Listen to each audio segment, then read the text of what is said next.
Students, इस class में हम बात करेंगे टाइप्स ऑफ बिजनेस के बारे में। कितने तरीके के बिजनेस और ऑर्गेनाइजेशंस होती है और उनके लिए क्या क्या रूल्स हैं, इन्हें हम डिटेल में स्टडी करेंगे। स्टार्ट करते हैं। सबसे पहले देखते हैं आप क्या क्या सीखने वाले हैं। आप यहाँ सीखेंगे टाइप्स ऑफ बिजनेसेस, और इनके अंदर आप बात कर रहे हैं यहाँ पर प्रॉफिट ओरिएंटेड बिजनेस के बारे में, जिनमें फर्म आएंगी प्रोप्राइटरशिप वाली।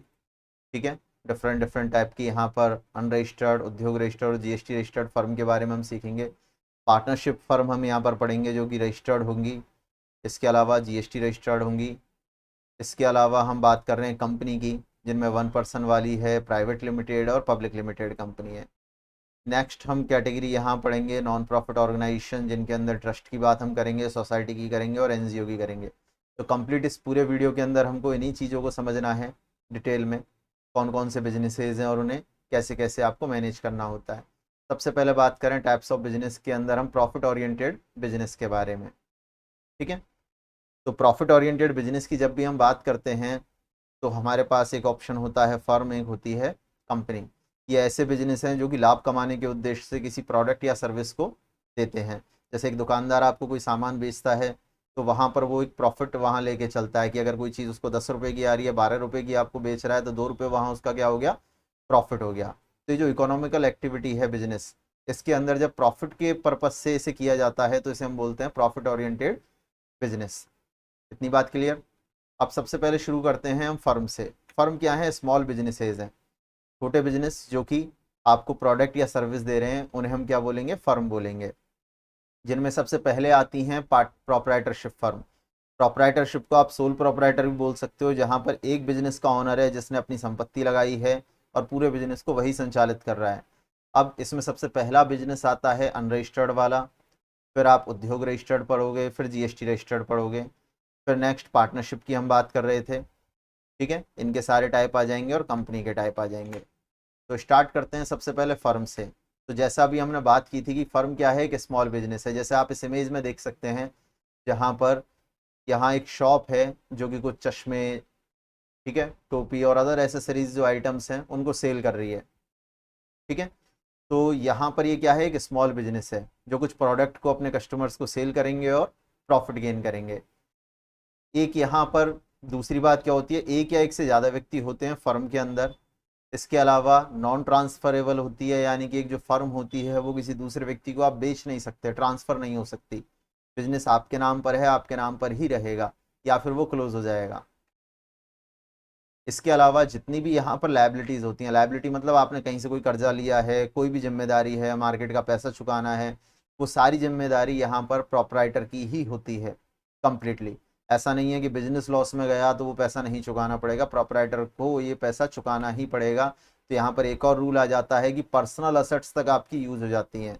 जैसे मार्केट से आपने 10 लाख रुपए का उधार सामान खरीदा और आपकी दुकान में आग लग गई और सारा माल जल गया, इस केस के अंदर आपको नुकसान हो गया 10 लाख रुपए का। तो अब ऐसा नहीं है कि आप हाथ ऊपर करके वापस आ जाओगे।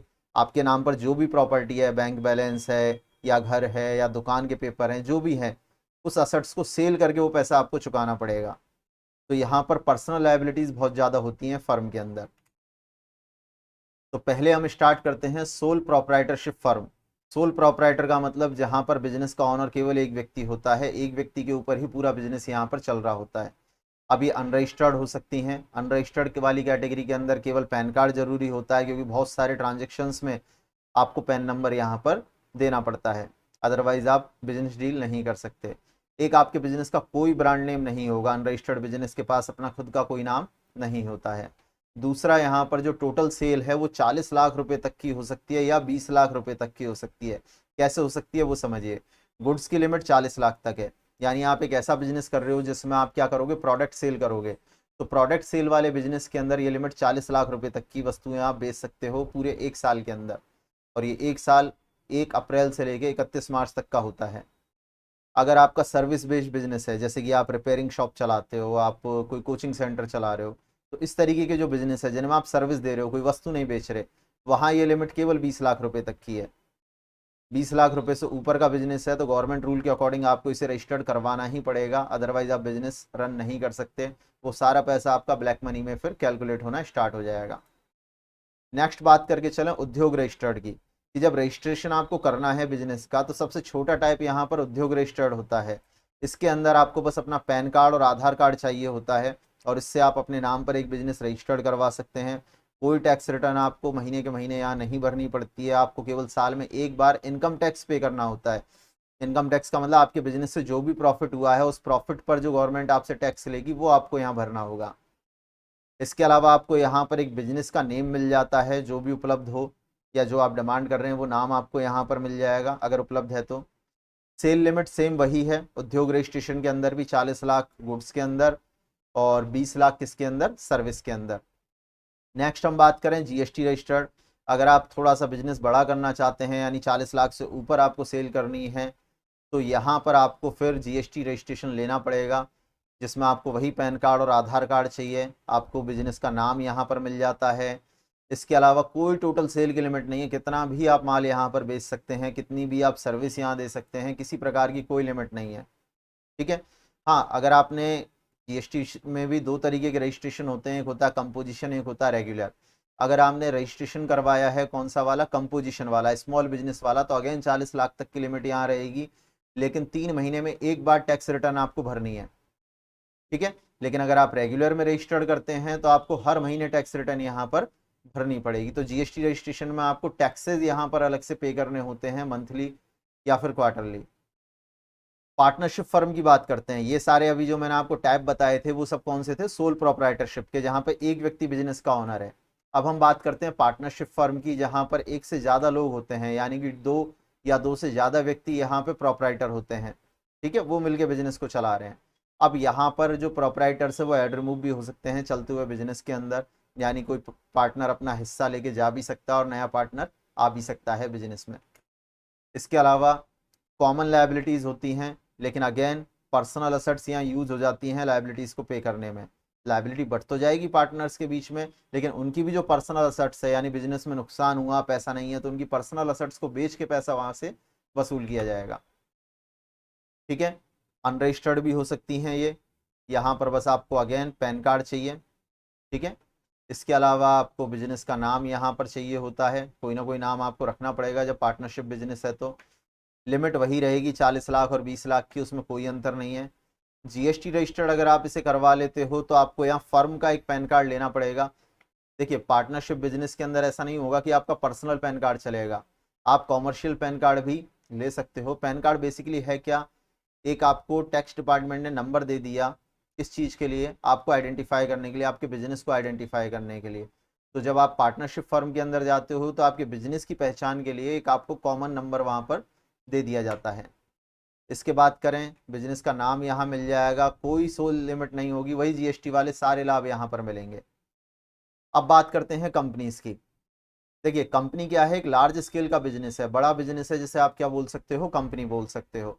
अब यहाँ हम बात करें कि कोई पर्सनल लायबिलिटी नहीं होती है, बिजनेस में नुकसान होता है तो आपकी पर्सनल एसेट्स पे इसका कोई फर्क नहीं पड़ता है।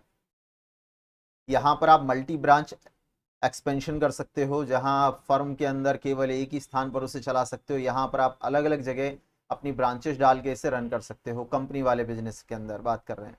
टैप्स की बात करें तो अलग अलग तरीके की साइज के आधार पर कंपनियां, सबसे छोटी होती है 1 पर्सन कंपनी, एक डायरेक्टर होता है, एक ऑनर होता है। प्राइवेट लिमिटेड में 2 होते हैं, और ज़्यादा वाली को हम पब्लिक लिमिटेड बोलते हैं। इनके अधिकार क्षेत्र उसी हिसाब से फिर बढ़ते चले जाते हैं।